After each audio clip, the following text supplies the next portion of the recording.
من الشيطان الرجيم انفروا خفافا وثقالا وجاهدوا بأموالكم وأنفسكم في سبيل الله ذلكم خير لكم إن كنتم تعلمون لو كان عرضا قريبا وسفرا قاصدا لاتبعوك ولكن بعدت عليهم الشقة وسيحلفون بالله لو استطعنا لخرجنا معكم يهلكون أنفسهم والله يعلم إنهم لكاذبون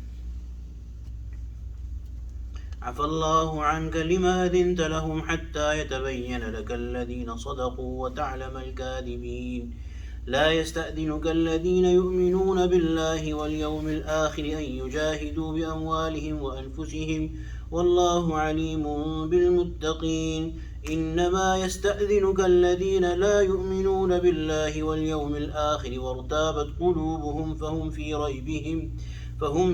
ريبهم يترددون صدق الله العظيم وبلغنا رسوله النبي الكريم ونحن على ذلك من الشاهدين والشاكرين والحمد لله رب العالمين. So these ayat, they primarily talk about the hypocrites, the munafiqeen, and their behavior and the causes of their behavior at the time of Tabuk and in general. And there is lessons therein for Muslims. So the first ayah that we recited, infiru khifafan wa thiqala, when the command of the Prophet ﷺ is there, then it's a command from Allah that you leave in the path of Allah, travel in the path of Allah, khifafan wa thiqala, with as little preparation as you may have, or as heavy preparation or as much preparation as you have. But is the command, even if you are prepared or not prepared, you have to leave. وَجَاهِدُوا بِأَمْوَالِكُمْ وَأَنفُسِكُمْ, and fight in the path of Allah, fi sabilillah, وَجَاهِدُوا بِأَمْوَالِكُمْ وَأَنفُسِكُمْ fi sabilillah, fight in the path of Allah with your wealths and your souls, with your lives. ذَلِكُمْ خَيْرٌ لَكُمْ, this is way better for you. This is the only good option for you. In kuntum ta'lamun, if you knew. Now the address all the way up to the end of the surah is basically about the munafiqeen and their ways.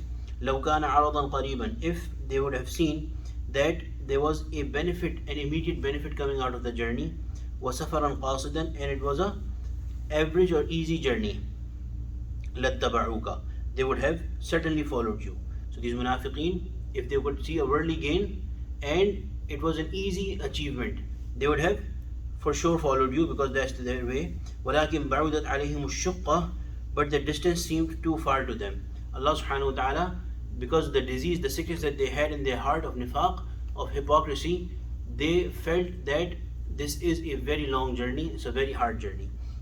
وَسَيَحْلِفُونَ بِاللَّهِ, and they swear by Allah, لَوْ اسْتَطَعْنَا لَخَرَجْنَا, we would have certainly set out with you if we were able to. لَخَرَجْنَا مَعَكُمْ يُهْلِكُونَ أَنفُسَهُم, they are putting themselves to ruin. Why? Because the principle Hakim al-Ummat Maulana Shaykh Thanvi rahmatullahi alayhi has written here is that a person who says that if I had the capacity to do something, I would have done it, that's not a credible statement unless and until they have done something concrete to try and make an effort to do that thing. The thing with these munafiqeen was that they never tried, they never prepared for the journey, and in the last moment came to the Prophet ﷺ and said that was it if we were able, we would have done it. Allah subhanahu wa ta'ala is saying that they are basically putting themselves in ruins, in destroying themselves. Wallahu ya'lamu innahum lakadibun, Allah knows that they are liars. They never, their preparation, if they had a firm resolve and at the last moment something came up or they found out that they were not ready, they would have made some concrete steps, which is called irada, that you plan for something but you also take some concrete steps, you make preparation to do that thing. They did not do that. So they are liars. Afallahu ank, Allah subhanahu wa ta'ala is addressing the Prophet ﷺ that may Allah has forgiven you, may Allah forgive you, Allah forgives you. Lima adinta lahum, why did you permit them? What was the permission? When these people came to the Prophet ﷺ, the Prophet ﷺ was so merciful that he accepted their excuses, whatever lame excuses they were coming forth with. The Prophet ﷺ kept their cover and did not let it come out that these are the hypocrites, they don't really want to go. حَتَّى يَتَبَيَّنَ لَكَ الَّذِينَ صَدَقُوا, Allah subhanahu wa ta'ala is saying that Allah forgive you, Allah has forgiven you, but why did you accept their excuses so quickly before? Why would you not accept their, why was it not that you would not accept their excuses until يَتَبَيَّنَ لَكَ الَّذِينَ صَدَقُوا وَتَعْلَمَ الْكَاذِبِينَ. The truthful people and the liars would have become apparent. The knowledge and the distinguishing the differences would have become apparent to everybody, and they would have been humiliated because of their nifaq. لا يستأذنك الذين يؤمنون بالله واليوم الآخرة يوم الآخر. The people who have belief in Allah and the hereafter, the true Sahaba, the true believers, they will never come to you. They do not come to you asking for being excused from jihad. أن يجاهدوا بأموالهم وأنفسهم, that they fight in the path of Allah with their wealth and their souls. والله عليم بالمتقين. Allah knows that these people are muttaqi, Allah fearing people with true faith and true fear of Allah and regard for Allah in their hearts. So they will not come. Those who are coming with excuses and asking you for permission to not go, these are the munafiqeen. إنما يستأذنك الذين لا يؤمنون بالله واليوم الآخر وارتابت قلوبهم فهم في ريبهم يترددون. Those people who are coming to find excuses and coming with excuses to you, they are who? Only those people ask you to be excused who do not believe in Allah and in the last day, and whose hearts are in doubt. So they are wavering in their doubt. Basically, these munafiqeen, hypocrites. How much time? 6 minutes. وَلَوْ أَرَادُوا الْخُرُوجَ, had they wished, had they done the irada to أَرَادُوا الْخُرُوج, of leaving with you, لَأَعَدُّوا لَهُ عُدَّةً, they would have made some preparation for it. So irada is not credible, not trustworthy until somebody has done something to prepare for it. وَلَكِنْ كَرِهَ اللَّهُ بِعَاثَهُمْ فَثَبَّطَهُمْ وَقِيلَ اقْعُدُوا مَعَ الْقَاعِدِينَ. But